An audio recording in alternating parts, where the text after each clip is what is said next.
Hi friends, കേരളത്തിലെ പ്രധാനപ്പെട്ട വ്യത്യസ്ത യൂണിവേഴ്സിറ്റികളിൽ ഡിഗ്രി അഡ്മിഷൻ്റെ 4 ഇയേഴ്സ് ഡിഗ്രി പ്രോഗ്രാമിൻ്റെ ആപ്ലിക്കേഷൻ പ്രോസസ്സ് തുടങ്ങിയിട്ടുണ്ടായിരുന്നു.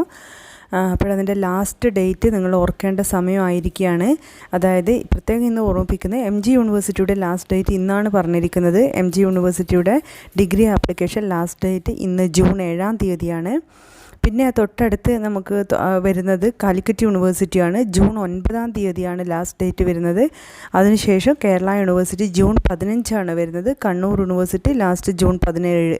കണ്ണൂർ യൂണിവേഴ്സിറ്റി ലാസ്റ്റാണ് ആപ്ലിക്കേഷൻ കോൾ ഫോർ ചെയ്തത്, അതുകൊണ്ടാണ് കൂടുതൽ ടൈം. കണ്ണൂർ യൂണിവേഴ്സിറ്റി ജൂൺ 17 വരെ ടൈമുണ്ട്. അതിനു മുന്നേ കണ്ണൂർ യൂണിവേഴ്സിറ്റി ട്രയൽ അലോട്ട്മെൻ്റ് ഒക്കെ വിടുന്നുണ്ട് കേട്ടോ.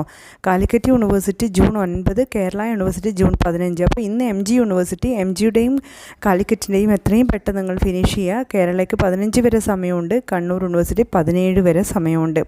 4 ഇയേഴ്സ് ഡിഗ്രി പ്രോഗ്രാമാണ്. അത് മെറിറ്റ് സീറ്റിലാവട്ടെ, ഗവൺമെൻറ് എയ്ഡഡ് സെൽഫ് ഫിനാൻസിങ് കോളേജിലെ മെറിറ്റ് ആവട്ടെ, കമ്മ്യൂണിറ്റി മെറിറ്റ് ആവട്ടെ, മാനേജ്മെൻ്റ് ആവട്ടെ, എങ്ങനെ അഡ്മിഷൻ എടുക്കാൻ ആഗ്രഹിക്കുന്നവരാണെങ്കിലും ഓൺലൈൻ രജിസ്ട്രേഷൻ നടത്തിയിട്ടുണ്ടാവണം. അതുപോലെ ഓപ്ഷൻസും കൊടുക്കുക. അതിനുശേഷം കമ്മ്യൂണിറ്റിയിലേക്ക് അഡ്മിഷൻ കിട്ടാൻ വേണ്ടി, എക്സാമ്പിൾ കണ്ണൂർ യൂണിവേഴ്സിറ്റിയൊക്കെ ആണെങ്കിൽ ഈ രജിസ്ട്രേഷന് പുറമെ അതാത് കോളേജുകളിൽ പോയി നേരിട്ട് ആപ്ലിക്കേഷൻ കൊടുക്കണം. നേരിട്ട് ഓഫ്ലൈനായിട്ടാവാം അല്ലെങ്കിൽ ഓൺലൈനായിട്ടാവാം. അതാത് കോളേജുകളിൽ കമ്മ്യൂണിറ്റി കോട്ടയിൽ ആപ്ലിക്കേഷൻ കൊടുക്കണം, അതാത് കമ്മ്യൂണിറ്റിയിൽപ്പെട്ട കോളേജുകളുടെ.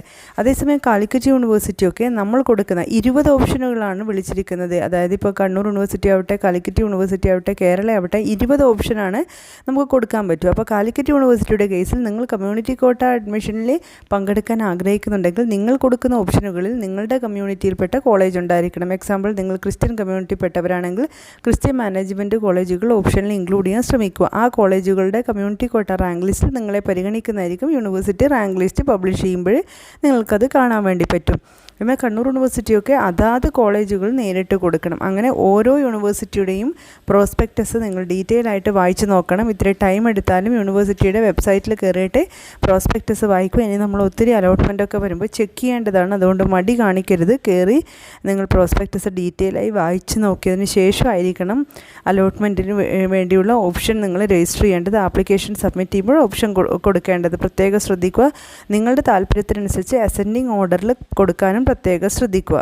അതായത് നിങ്ങളിപ്പോൾ 20 ഓപ്ഷൻ വെച്ചിട്ടുണ്ട്. നിങ്ങൾക്ക് ഫസ്റ്റ് അലോട്ട്മെൻറ്റിൽ 10ാമത്തെ ഓപ്ഷനാണ് കിട്ടിയെങ്കിൽ അതിന് താഴെയുള്ള ബാക്കി ഓപ്ഷൻസ് എല്ലാം ഓട്ടോമാറ്റിക്കലി ഡിലീറ്റ് ആവും. അപ്പോൾ അതിന് മുകളിലുള്ളത് മാത്രമേ പിന്നെ നിങ്ങൾക്ക് ഹയർ ഓപ്ഷനായി കിട്ടാൻ സാധ്യതയുള്ളൂ. അപ്പോൾ താല്പര്യമുള്ളത് ആദ്യം വയ്ക്കുക, താല്പര്യം കുറഞ്ഞത് അവസാനത്തേക്ക് വെക്കുക. അങ്ങനെ ശ്രദ്ധിച്ച് ഓപ്ഷൻ കൊടുക്കാനും ശ്രദ്ധിക്കുക.